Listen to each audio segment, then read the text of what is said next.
ខ្ញុំឃើញគ្នាយើងសួរខ្ញុំច្រើនខាងមែនទែនអំពីរបៀបទិញរបស់ឬមួយក៏ទិញ item នៅក្នុង server Master Peaceful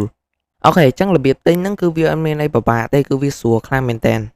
ហើយបើសិនជាអ្នកគ្នាអត់តន់ចេះទិញទេចូលមកមើល video នេះមកគឺខ្ញុំនឹងបង្រៀនអ្នកគ្នាអំពីរបៀបទិញតោះចឹងឥឡូវកុំឲ្យខាតពេល review យើងចូលទៅកាន់ video របស់យើងទាំងអស់គ្នា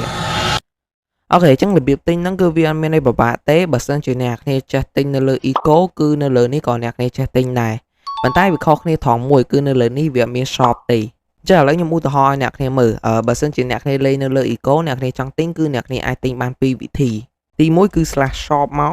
SHOP ហើយនិងទី2គឺ /a ប៉ុន្តែនៅលើនេះគឺអត់អញ្ចឹងទេបើសិនជាអ្នកគ្នា /shop មក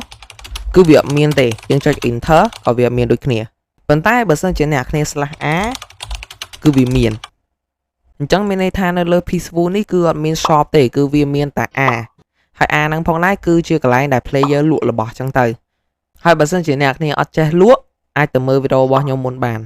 គឺខ្ញុំមានបង្រៀនអ្នកគ្នាអំពីរបៀបលក់នៅក្នុង a ហ្នឹងអញ្ចឹងត្រឡប់មកវិញសរុបមកគឺនៅលើ Peaceful វាអត់មាន shop ទេបើសិនជាយើងចង់ទិញរបស់គឺមានតែនៅក្នុង a ទេ /a អញ្ចឹងមកអញ្ចឹងអ្នកគ្នាអាចមើលបានគឺគេលក់នៅហ្នឹងអញ្ចឹងអ្នកគ្នាអាចមើលទៅហើយតម្លៃគឺគេដាក់នៅលើហ្នឹងឯងឥឡូវឧទាហរណ៍ថា flame នេះគឺតម្លៃ500អញ្ចឹងទៅហើយបើសិនជាអ្នកគ្នាចេះទិញនៅលើ Eco ទិញមិនគឺនៅនេះគឺទិញអញ្ចឹងហើយហើយការទិញនៅលើ Peaceful គឺមានតែប៉ុណ្្នឹងទេគឺវាស្រួលខ្លាំងមែនតើអញ្ចឹងបើសិនជាអ្នកគ្នាអត់តន់ចេះមើលវីដេអូនេះហើយគឺដឹងតែចេះហើយអូខេតោះអញ្ចឹងវីដេអូរបស់យើងក៏មានតែប៉ុណ្្នឹងដែរ Bye bye and see you the next video